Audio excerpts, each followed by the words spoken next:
Would you like to hear a story for Naberus? One that I told my grandchildren when they were small. Very well.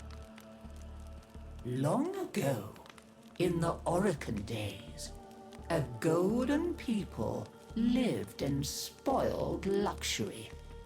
If a body wore out, why, they would take a new one as easily as plucking a maprico. Such was the mystery of the Kuva. So, what became of death and disease? Oh, they were abundant, but not for the Orokin. They were above petty death.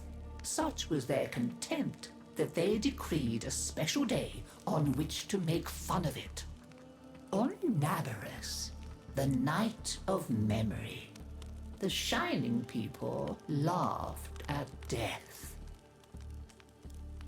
They dressed in costumes that recalled the old days of mortality. Skulls grinned, hallways guttered with demon lights. For one night, beauty was banished. Rot and monstrosity held sway.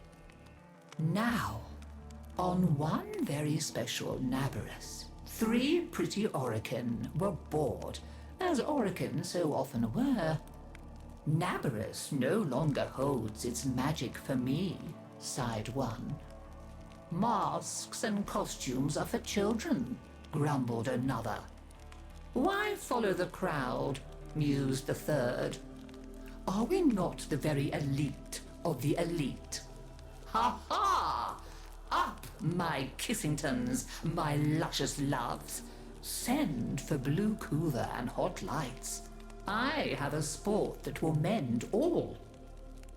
And in the corridor, behind a curtain, a solitary silent girl heard them and said nothing. Then the 3 were very wicked. For what do you think they did? Down into the streets they went, and they caught 3 poor ostrins and bore them back to their gilded halls. One they peeled like a fruit and decked out with glassy splinters, and his naked jaws went chitter-chatter-snap. And it echoed all around. Scarlet footprints he left. Another's limbs they twisted and wrenched his neck, and made a bundle of him until he scuttled upsy-downsy like a horrid crab, with his sockets all empty and his stretched-out nose snuffling. The third they pulled thin in hand and foot. She walked spindly-wise on long tiptoes like a spider, and her entrails hung delicately down. She whispered, split-tongued and hissing as she went. Fine costumes we've made, chortled the 3 Orokin. Let us now try them on and visit our friends. What shrieking there will be! Oh, our names will live forever in the court for such a prank as this. Now, the silent girl brought them their blue Kuva, so they could take on these twisted bodies for only a short time before returning to their own. They drank and slept and woke in their 3 horrid forms. Off they went down the stairs, out the door, into the city, into the night of banners and masks and wild hilarity. Chitter-chatter-snap, scuttle-buttle, whispery-hispery.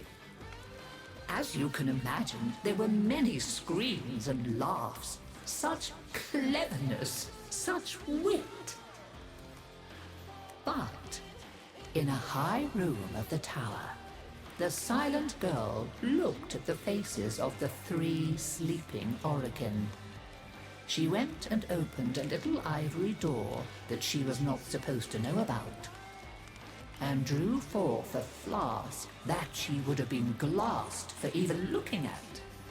A flask of crimson kuva, the scarlet seal upon continuity, permanent.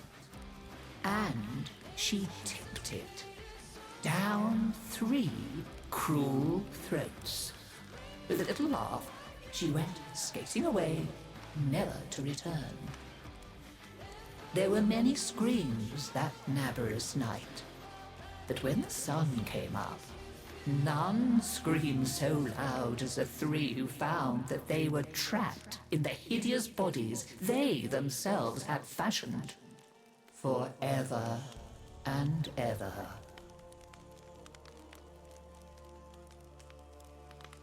So, listen carefully, Tenno, and beware, for you may hear them coming tonight.